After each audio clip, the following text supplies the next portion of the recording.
Hello, life-changing friends. This is yet another video about this book, E Squared, which I'm finding very interesting, doing the experiments to find out whether my thought creates my reality. And this is the review of the second experiment, which was a dowsing experiment. Now, she doesn't call it dowsing. That's my word for it. But what she describes when she explains how to make the rods and to do the experiment is what I call dowsing, and have always thought of as this very strange, inexplicable thing that had nothing to do with what I know about physics or cause and effect in general, logic. It's a kind of, it's been in a little cupboard in my head where the unexplained things go, so as not to disturb my rationality too much. So it was quite fun to do this experiment. Here it is.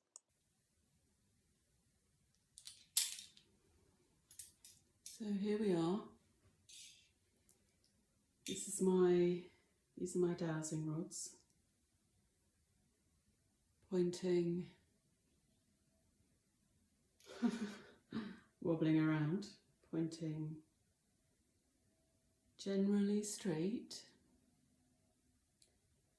So the first part of it is to wait for them to calm down, which they have, sort of. Okay.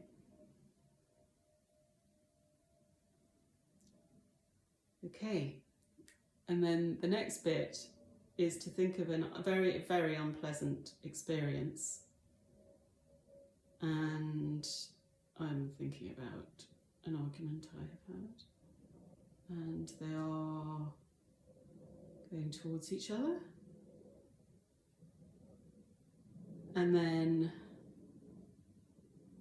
back to normal. And then thinking about a joyous experience. So I'm thinking about being on top of a mountain in Scotland that I climbed as part of a retreat, and there it is. Okay. And then back to normal. Back to normal.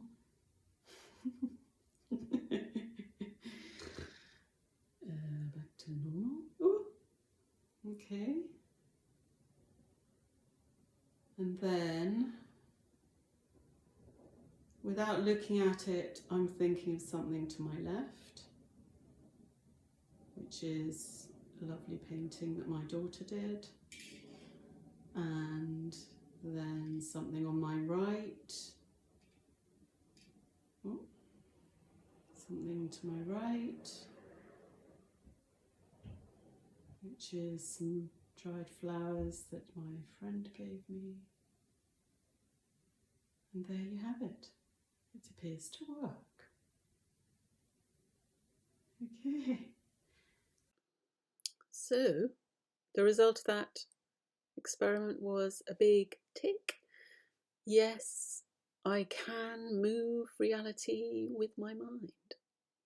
And as my husband said, I spent a certain amount of time as a child trying to move a cup by staring at it intently, and was unsuccessful.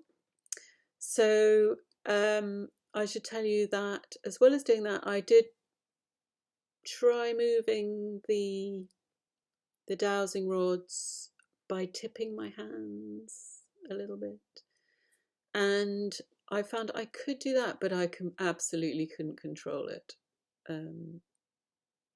Whereas I can control it when I do it with my intention, which is interesting, and I'm not drawing any conclusions yet.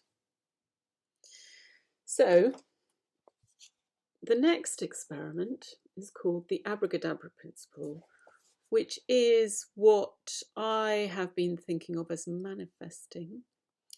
And if you're interested in a bit of a discussion of what manifesting is and isn't, this experiment, chapter 4 in this book, goes into some detail about what it is, what it isn't, that it is not magic, that it is about lining up your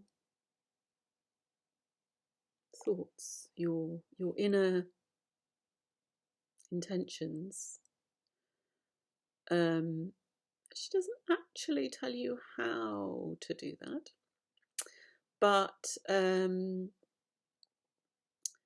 as a mindfulness person, I can tell you I didn't disagree with anything in this chapter. But and one of the things I didn't disagree with is that if you are in a position to line up your mind in that particular way, that particular quite powerful way, then you might as well do it for something worthwhile, like, you know, bringing more love into the world or something, rather than for a beach house in Malibu. So, having pulled the moral high ground out of my arse, I have chosen to go for a paying gig for my mindfulness to appear in the next 24 hours. That is before 9:48 on Sunday. And see you on Monday, guys. Happy reading.